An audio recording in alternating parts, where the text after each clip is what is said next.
भएछ यार। ल हेलो एभ्रिवान, आज चाहिँ अब अस्तिको हाम्रो डेडलिफ्टको विनर हाम्रो भाइ र मेरो चाहिँ आज हामी कति, म 59 केजी, भाइ 70 केजी। 69 भयो आज दिन 69 हो। ल भाइ आज 69 केजी भएछ, म 59 केजी। हामी दुईजनाको आज चाहिँ स्क्वाड च्यालेन्ज हुन्छ। ल अब अरू कोही आएको छैन आज, त्यही भएर हामी दुईजनाकै हुन्छ। ल हेर्नु 40 केजीको एटेम्प है हाम्रो भाइले।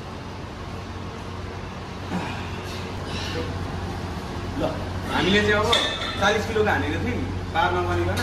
अब चाहिँ हामीले 10-10 किलो थपेर कति 60 किलो हुन्छ। 60 किलोको अब एटेम्प हान्नु।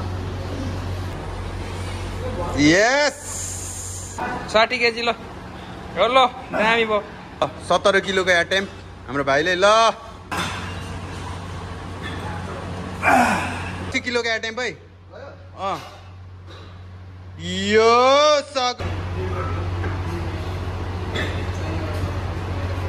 ल 90 किलो। यस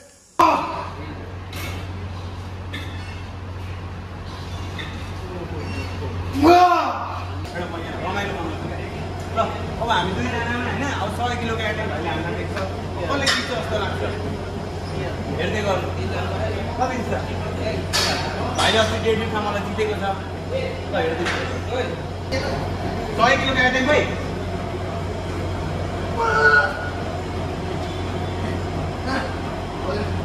भाइले सपोर्ट लिएर हानु 100 किलो। अब मैले विदाउट सपोर्ट 100 केजी हाने भने चाहिँ उसको विनर हुन्छु नि म। ल ओके लेट्स गो। हान्छु हान्छु हान्छु। वन दादा बस बस। यस